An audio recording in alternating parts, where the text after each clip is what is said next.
Alhamdulillah, amin, assalatu wassalamu ala asyrafil anbiya wal mursalin wa ala alihi wa sahbihi ajmain wa ba'du. Alhamdulillah, wengi Kamis keempat tepatna kaping 25 ya. 25 Juli tahun 2007 bertepatan dengan 10 Rajab 1428 Hijriah. Alhamdulillah, masya Allah, alhamdulillah, orang masih diberi kesehatan sehingga dengan kesehatan yang ada, Aranjen maupun simkuring beserta jamaah dari Jakarta dapat bersilaturahmi sebagaimana ajaran kanjeng Rasul Muhammad SAW, sehingga dari waktu ke waktu, dari bulan ke bulan, dari tahun ke tahun, silaturahmi yang diikat dengan tali agama, di mana tidak dikatakan tali tanpa benang yang menjadikan kata tadi sebagai suatu tali. Sebagaimana kita ketahui bahwa bahasa manusia yang seringkali mensitir dari Al-Quranul Karim, hablum minallah hablum minannas, ya, hubungan hamba kepada Allah Ta'ala melalui apa tuh? Melalui agama, melalui syariat. Hablum minannas, hubungan hamba kepada manusia melalui apa? Melalui syariat, terus melalui aturan ilmu agama. Kalau agamanya bagus, tentu hubungan dia kepada Allah Ta'ala pun bagus. Arti bagus, ya, sebatas nilainya.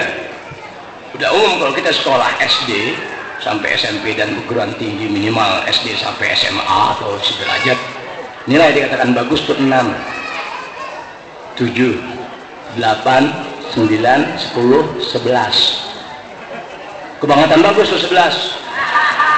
Saya ngomong Pak Uka, mana ya Menteri Uka nih? Ustadz Iwan nggak ada. Satu lagi nih, Pak Kasman nggak ada. Kemana Pak Kasman? Pak Kasman nggak ada. Terus Menteri Pertanian Ustadz Iwan nggak ada. Pak Kasman orang Narimbang bukan? Siapa di antara Aranjen yang berdekatan dengan rumah Pak Kasman? Siapa di antara Aranjen yang berdekatan rumahnya dengan rumah Pak Kasman? Nggak ada. Pak Kasman jauh ya rumahnya. Pak Kasman jauh, jadi tinggalnya di tengah hutan. Hablum minallah, hablum minannas dibuat cacat oleh Aranjen. Ketika hablum minallah, hablum minannas sudah cacat, jangan diharap lingkungan bisa berbuat sebagaimana apa yang diharapkan dalam syariat. Paham kamu itu ilmu? Satu lingkungan sudah tidak dikenali. Kalaupun dikenal ketika tiada, tak kau cari. Tapi kita jadi malaikat dalam ibadah. Kita jadi pendeta-pendeta dalam dakwah. Kita jadi orang-orang yang soleh di hadapan binatang-binatang yang tak mengenal kesolehan, sehingga musuh melihat satu dengan lainnya sudah tidak ada tali hubungan agama. Bukti kuat ketika satu di antara kawan, kenalan, tetangga, apalagi sudah sama dikenal, tak ada di depan mata, sekali, dua kali, tiga kali kau tak pernah cari. Jangan berharap banyak dari kebaikan buat dirimu, keluarga, dan lingkungan. Paham itu ilmu? Hancurnya generasi muda disebabkan yang tua berpakaian sebagaimana pakaian pendeta dalam agama. Sang guru berpenampilan dengan bahasa mulia, tapi sesungguhnya orang-orang hina.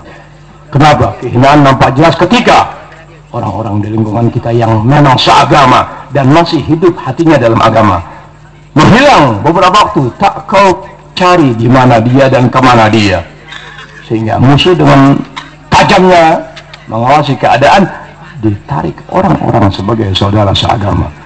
Aranjen kalau mau selamat dalam hidup dari aneka permusuhan, dan itu pasti akan terjadi, apalagi selamat dalam urusan agama, tidaklah mencari tahu kemana kawan kita, kemana tetangga kita. Bisa dimengerti? Itulah tanda orang yang hidup agamanya. Itulah tanda manusia yang hidup hatinya sebagai manusia. Itulah tanda orang yang ada sifat pengamalan dalam ajaran agamanya. Sehingga musuh-musuh yang tak menghendaki kita beragama adalah orang-orang cerdas yang melihat keadaan di mana dia merampas, di mana dia memangsa, di mana dia harus berbuat pada saat orang tak lagi peduli akan sesama. As'alullah salamah wal afiyah. Alhamdulillah, masya Allah, la quwata illa billah. simkuring Allah telah berikan sedemikian dekat hati kepada sesama saudara seagama dengan hablum minallah dan hablum minan nas. Karenanya jangan kita jadi guru kalau tidak punya teladan, jangan kita jadi guru kalau nggak punya upaya untuk membenahi diri kita dari sekedar kemampuan dalam ajaran agama kita sendiri. Sebab guru adalah lebih mengerti ketimbang orang yang profesinya bukan seorang guru agama. Karenanya lebih banyak guru di sebuah wilayah, lebih cepat kehancuran wilayah itu dalam agama. Oleh sebab itu, langkah ulama, langkah orang berkualitas ilmu yang standar, di mana pengertian berkualitas ilmu dalam sisi pengamalannya, bukan dalam kualitas ilmu dalam artian luas ilmu tanpa pengamalan. Itulah perbedaan yang terjadi antara orang berilmu yang membawa dirinya dan orang lain ke surga Allah Ta'ala dengan orang berilmu yang membawa dirinya hanya untuk tujuan harta dan nama. Sehingga tanpa ada pembedaan yang jelas dalam syariat agama, tak terjadi mana benar mana salah, mana pendeta dalam agama, mana orang-orang yang sesungguhnya dia adalah orang-orang yang taat, tunduk, patuh melalui syariat Allah Ta'ala yang dibawa oleh Rasulullah yang disebut sebagai hablum minallah dan hablum minan nas. Sebab satu dengan lainnya tak pernah bisa dipisahkan dengan satu lainnya. Hablum minallah dalam ajaran agama begitu tata caranya melalui ilmu yang diberitahu dalam ajaran agama Islam diterapkan oleh manusia yang beragama tadi, khususnya yang beragama Islam. Begitu cara berkomunikasi, begitu cara bermasyarakat, begitu cara mengenali sesama di lingkungan yang seagama. Tapi apa boleh dibuat? Pengkhianatan merata dalam segala disiplin ilmu. Bismillahirrahmanirrahim. Allahumma sholli ala sayyidina Muhammad wa sallam. Kalau ada orang-orang yang simkuring kenali, tua maupun muda, yang simkuring hanya kenal wajah tak pernah mengenal nama, tapi ada juga yang simkuring kenali wajah dan namanya, lalu tiada ranjan yang merasa hubungannya dekat dengan simkuring, lebih dulu harus mana yang biasa suka dekat sama Habib, mana dia, mana pak itu, mana pak itu, mana pak itu.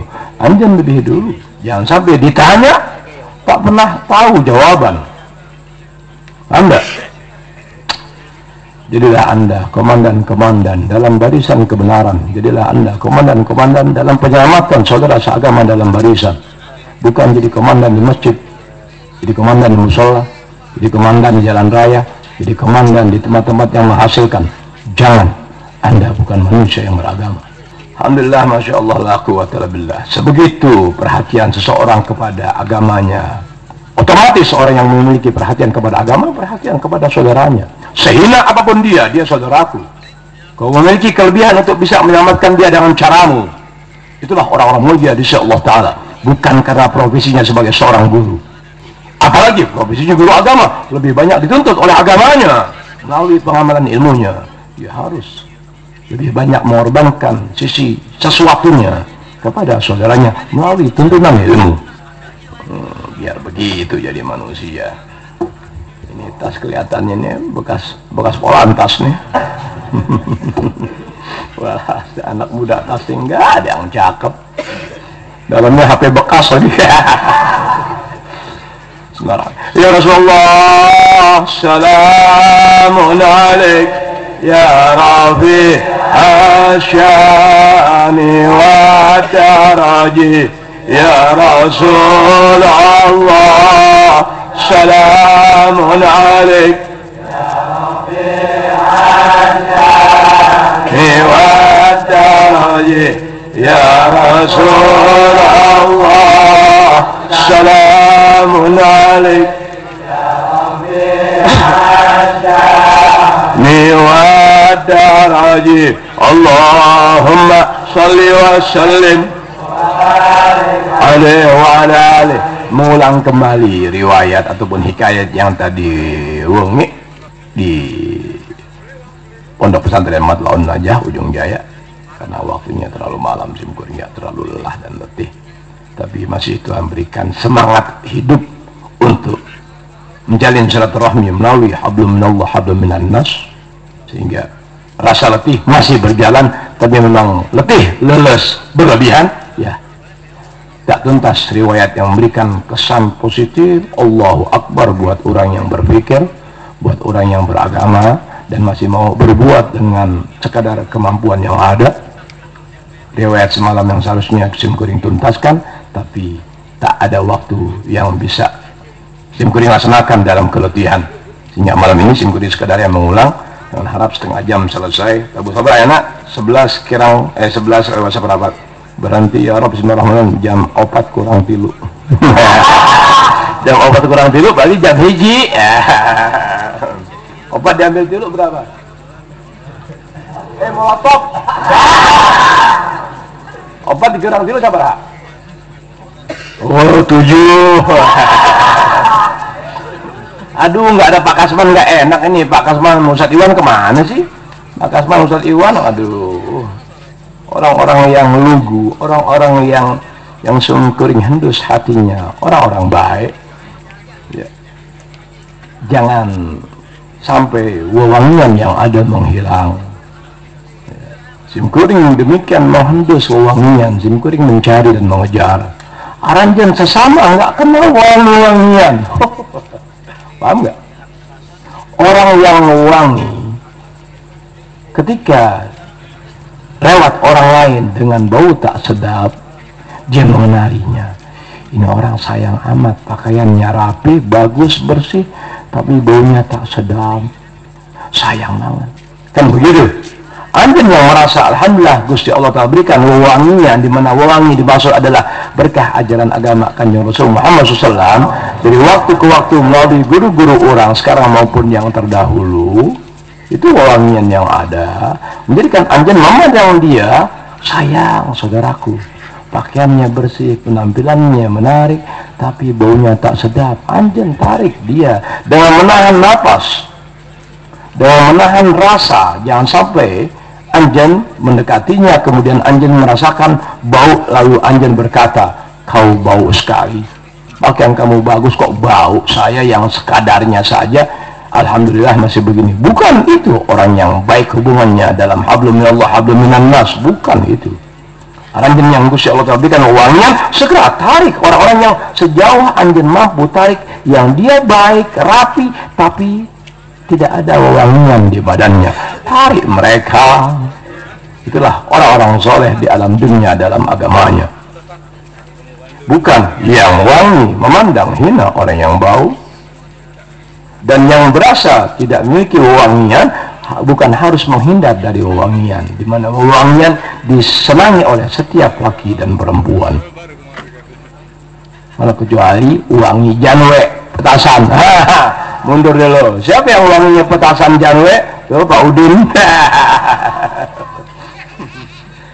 Bismillahirrahmanirrahim. Qala Malik bin Dinar, berkata Sayyidina Malik bin Dinar, orang besar di sisi Allah Ta'ala, luar biasa, manusia besar. Wah, walhasil kita hanya bisa mendengar orang besar masa 1000 tahun yang silam, 1300 tahun yang silam, yang sesungguhnya masih banyak orang-orang besar di alam dunia yang tersisa. Jadi masih banyak orang-orang besar di Jawa Barat yang tersisa, tapi sulit untuk bisa dikenali. Kenapa?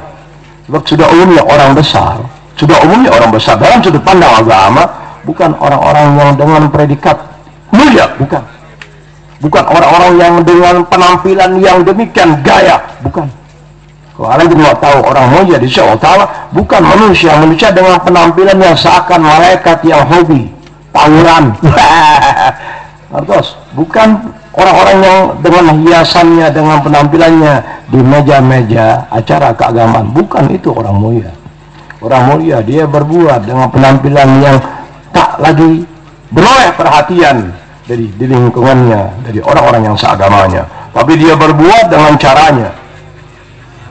Masih banyak di Indonesia orang-orang besar sebatas nilai pangkat, di mana nilai pangkat seseorang bergantung sejauh mana upayanya menyelamatkan orang-orang yang rapi ataupun kotor, tapi membawa hawa tak sedap di mana kita lewat maupun di mana dia duduk. Anjen wajib berbuat selamatkan mereka dengan cara anjen.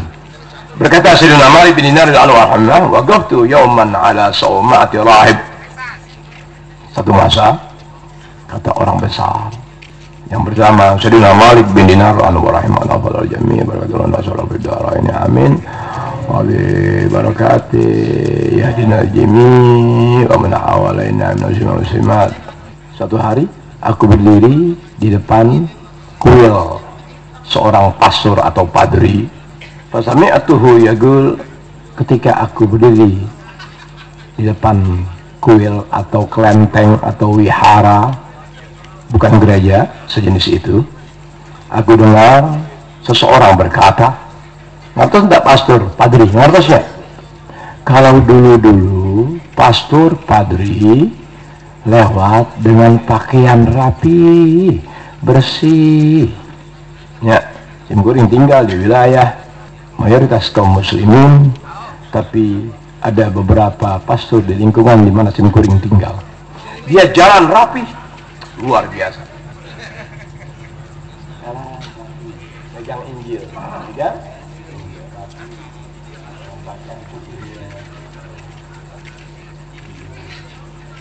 Anak-anak, aku kecil itu dapat kemarin apa sih anak-anak saya guru suara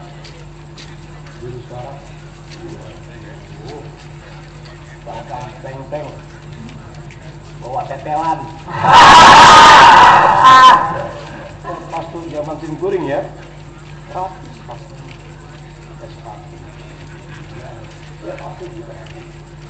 Mana dia lewat banyak orang begitu.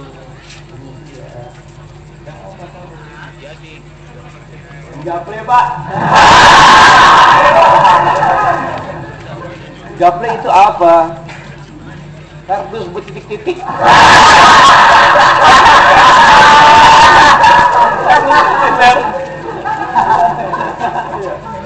Bukan dia tidak tahu itu gaple.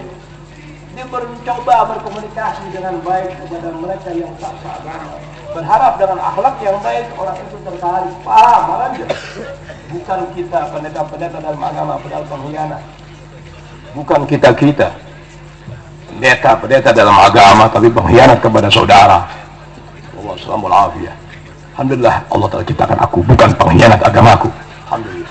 Alhamdulillah. Aku berdiri di depan suatu sejenis kelenteng, kuil atau wihara. Lalu aku dengar, pas itu aku dengar sang pastor atau padri Yaqul berkata, ya man la biharamil khaifun, makna bebas, wahai zat, yakni Allah Ta'ala. Dia hanya ngomong zat saja sudah, belum kenal Tuhan, tapi dia tahu, dia tahu Islam itu punya agama yang Tuhannya adalah tiada Tuhan selain Dia. Dalam Islam kecuali Allah Ta'ala. Dia tahu siapa dalam dunia manusia yang tidak pernah mengenal kata Allah, siapa manusia dalam dunia yang tak pernah mengenal dan mendengar kata Allah Muhammad, mustahil terjadi. Semua tahu. Yaman laga biharamil khaifun, wahai zat yang mana bebas, orang-orang yang memiliki, dan makhluk-makhluk yang memiliki sifat takut kepadanya, begitu menikmati, ya, ibarat orang munajat, begitu dia menikmati munajatnya kepada zat yang orang-orang itu takut padanya. Ibarat berdoa, begitu menikmati doa-doanya kepada zat yang dia tak pernah melihatnya. Kata sang pastor yang didengar langsung oleh Sayyidina Malik bin Dinar radhiyallahu anhu. Bayangin, kalau kita dengar guru-guru sekarang, apa yang mereka bicarakan? Urusan apa? Dagang. Ngobrol sama tetangga, bukan mikirin pelajaran agama, bukan mikirin lingkungan yang beragama, bukan memikirkan hal urusan pengembangan agama, tapi ngomong apa? Kumaha ya bea saya nak mahal, cai itu aya 1 hektar harus nak ada 1 kintal, aya nama 400 kilo, pupuk mahal, cai CM, padi gering, ya. Tanah tandu tuh mata ya hujan ya, irigasi teh pemerintah Pemda tuh gaduh otak. Bukan lagi agama dalam pembicaraan, tapi urusan kehidupannya dalam keseharian selalu ada di hati dan pikirannya. Na'udzubillah min dzalik, nas'alullah as-salama wal afiyah. Jadi pendeta ketika mengajar, jadi pendeta ketika bicara dan khutbah-khutbahnya, ya man laza biharamil khaifun, wahai zat yang orang-orang yang takut kepadanya, begitu menikmati ketika dia munajat, ketika dia berdoa, dia ada dalam lingkungan, yakni batas di mana antara hamba dengan Khalik. Dia berdoa segitu dia takut, padahal dia tidak pernah melihat zat yang ditakutinya. Sebegitu menikmati dalam doa-doanya, Allahu Akbar. Wa raghiba fima indahu wa raghiba fima indahu talibun. Dan begitu orang-orang yang meminta apapun yang ada pada sisinya, begitu digandrungi, dan begitu menggandrungi orang-orang yang minta apapun yang ada di sisinya, di sisi Allah Ta'ala. Yani begitu orang-orang senang, dan hamba-hamba begitu senang meminta apa yang Allah Ta'ala miliki. Bisa ada mungkin deh, kayak orang kan kalau lagi baca doa sembahyang istighfar mulu sih, selawat ya syukurillah, tapi nggak merasa nikmat dengan istighfar, ya nggak pernah merasa bangkit hatinya. Alhamdulillah masih bisa Tuhan yang gerakkan aku punya bibir berdoa. Alhamdulillah, ya Allah tolong ya Allah, ya maafkan akan dosa-dosaku ya Allah, aku terpaksa, aku keterpaksaan, aku nggak sadari diri, ini suatu dosa besar, maafkan aku ya Allah. Nggak bisa begitu sama Allah Ta'ala. Sebegitu orang-orang yang meminta kepada apa yang ada pada sisi zat dimaksud, yakni Allah Ta'ala, sebegitu mereka menggandrungi apa-apa yang ada di sisi Allah Ta'ala, padahal sang pastor nggak kenal Allah Ta'ala. Yang dikenal hanyalah, yang dia tahu adalah Allah dalam ajaran agama Islam. Ada Allah, ada Allah, ada Allah, ada Allah. Dia begitu ngomong, yang Sayyidina Malik bin Dinar, orang besar si Allah Ta'ala, mendengar langsung. As'alukal khalas minal gaswas. Aku memohon kepada engkau wahai zat yang demikian digandrungi segala apa yang engkau miliki. Aku memohon kepada engkau wahai zat yang hamba-hamba memiliki rasa takut, begitu menikmati dalam permohonannya. Aduh, kita ketakutan tapi kita berasa nikmat dalam meminta ampun dari kesalahan yang kita perbuat. Hebat gak ente? Allahu Akbar. Pastor, padri bisa begitu? Bisa begitu? Ustaz kabur dari majelis ilmu. Aduh, kasihan ya Allah. As'alukal khalas minal gasos. Aku meminta kepada engkau, memohon kepada engkau ya Allah, kebebasan dari aneka pembalasan. Aku mohon kepada engkau ya Allah, pembebasan dari segala kesalahan yang bisa mendatangkan balasan darimu. Aku minta kebebasan, jangan sampai kesalahan dihantam dalam siksa, jangan sampai kesalahan diberi dalam urusan yang amat sangat mengerikan nantinya. Padri bicara seperti itu. Aku mohon kepada engkau ya Allah, bebasan dari segala hal yang bisa mendatangkan siksaan, yang bisa mendatangkan dari suatu perbuatan mendatangkan balasan darimu. Mohon dibebaskan dari aneka siksa yang akan aku terima nantinya. Seorang padri berkata jujur yang didengar langsung oleh salah seorang besar Allah Ta'ala bernama Sayyidina Malik bin Dinar. Allahu Akbar. Contoh kalau kita di penjara, ya habis digebukin ya polisi atau belum digebukin, di tembok ngomong, wahai Kapolsek, saya kemarin mencuri HP 3, ayam genep, kambing gunung opat. Mohon enjing Kapolsek, tong aya anggota polisi, tong aya serse, ngegapok sengkuring, kuping sengkuring, sampai budak, tong Kapolsek. Ada orang penjara memohon dengan tangannya di tembok, jangan sampai Kapolsek gebukin besok. Ente enggak ada enggak begitu? Enggak ada. Orang Citayam ada kali begitu. Allahu Akbar. Jadikan setiap rangkaian kalimat dalam hikayat maupun riwayat yang dari ajaran agama kita sebagai pelajaran berat dan sebagai ingatan tajam. Allahu Akbar. Meski aku tidak berbuat seperti itu, meski aku belum sampai sejauh itu dalam bentuk permohonan, ini ilmu buat aku. Ketika aku berbuat kesalahan, aku cepat kembali kepadanya. Ya Allah, maafkan ya Allah. Oh, nikmat betul meminta ampun kepada Gusti Allah Ta'ala dari kehilapan. Tapi apa boleh buat? Wasaghfirka min dzunubin, dan aku meminta ampun kepada Engkau, wahai Tuhan, min dzunubin, dari aneka dosa, dhahabat lazzatuha, nikmat dalam perbuatan dosa telah hilang. Aku mohon ampun dari aneka perbuatan dosa yang aku telah lakukan, kata sang pastor atau padri, di mana dosa yang aku lakukan ini menghasilkan nikmat yang telah hilang dari badanku. Paham? Kita berbuat zina dengan wanita dimanapun yang orang tak pernah tahu. Nikmat zina bagaimana? Wallahu a'lam. Tapi kita nikmati kemaluan perempuan itu yang manusia nggak pernah tahu. Bisa dimati? Dia berbuat kesalahan dosa yang tak pernah disebutkannya. Dia meminta ampun kepada Gusti Allah Ta'ala ya aneka dosa, dari aneka dosa yang dia lakukan yang orang tak pernah tahu maupun orang pernah melihatnya. Di mana dosa yang pernah dilakukan tadi, dhahabat lazzatuha, nikmatnya telah tiada.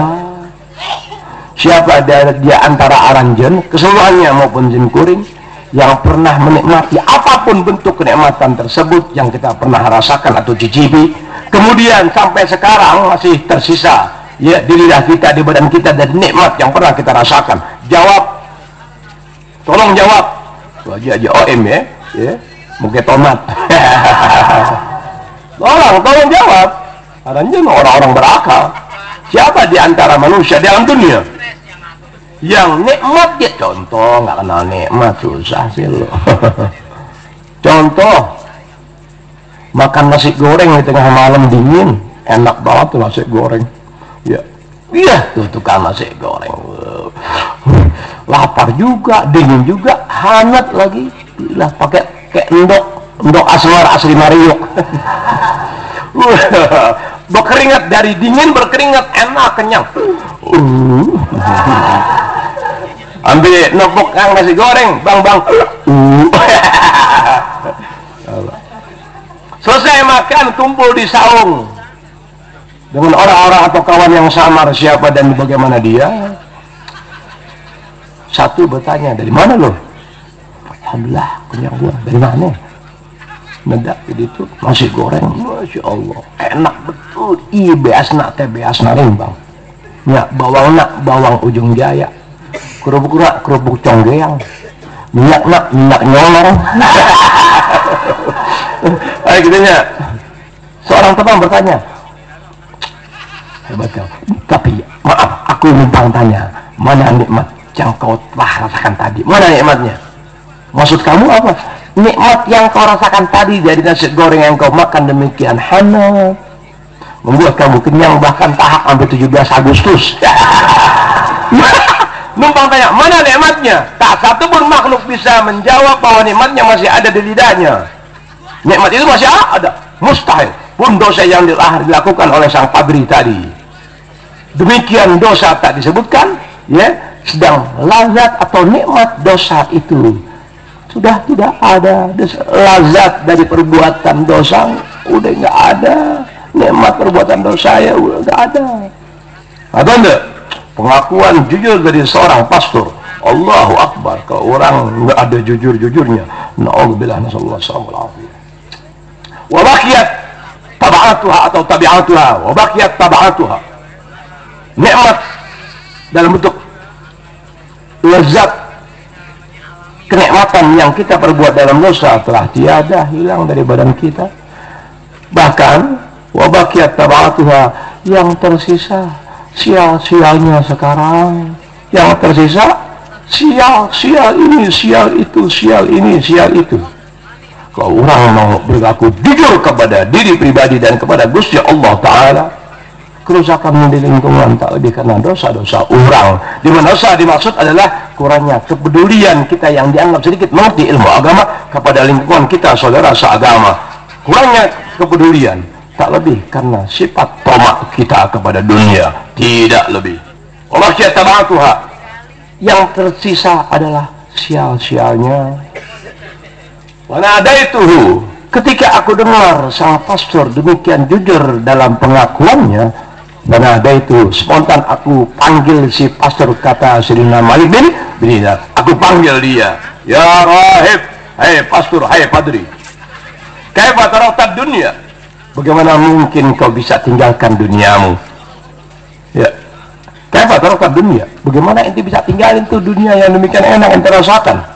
Jawab sang pastor, taraktuha, aku tinggalkan semua kenikmatan di dunia itu.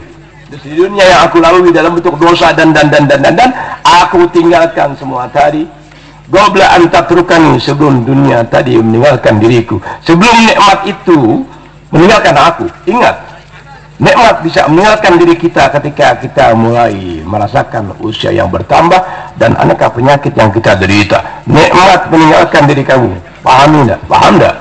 Contoh, orang kena beling, tuur atau kaki naon? Sampean kamu jawab. Ya, contoh sampean, anjun sampean anjun kayak sampean. Sampean kena paku, belajar kuat tahan. Setelah 3 minggu infeksi, tidak lagi memungkinkan, harus amputasi, potong, kan gitu. Ingat, yang tadinya kita jalan normal, ini telah diamputasi, potong. Nikmat berjalan sudah meninggalkan kita karena kaki kita akan potong sebelah. Ya rahib, hai pastor, kaifa tarakta dunia? Bagaimana mungkin kau bisa tinggalkan dunia yang demikian nikmat kau cicipi? Dia jawab, taraktuha qabla an tatrukani, aku tinggalkan dunia itu sebelum nikmatnya meninggalkan diriku. Sebelum usia terus berjalan, kematian datang, sebelum itu berjalan, aku harus segera meninggalkannya. Wih, kau orang tambah tua, tambah tua, cari nikmat. Sementara siksa menanti, tak ada yang mengingati kita. Bagus tuh. Aku kata Sayyidina Malik bin Dinar berkata, haditsni bi qissatika, hai pastor, tolong ceritakan kepada kamu bagaimana tuh kejadian kamu sampai sejauh itu. Bagaimana kejadian kamu tuh sampai memohon sejauh itu kepada zat yang belum lagi kau kenali. Itu kata Sayyidina Malik bin Dinar bertanya langsung kepada sang pastor. Bagaimana? Spontan sang padri atau pastor menjawab, kuntu ala dinin nasraniyah, tadinya aku beragama Nasrani, katanya di hadapan Sayyidina Malik bin Dinar dengan secara jujur. Waraitu fil manam, aku Tuhan berikan nikmat dalam impian. Gailan yagus, seseorang berkata, waihaka, cilaka kau, kasihan kamu. Dalam impian dia, Allah telah pertemukan kepada seseorang yang berkata, waihaka, celaka kamu, ilakam ta'bud ghairallah, sampai kapan kau terus menyembah selain kepada Allah Ta'ala.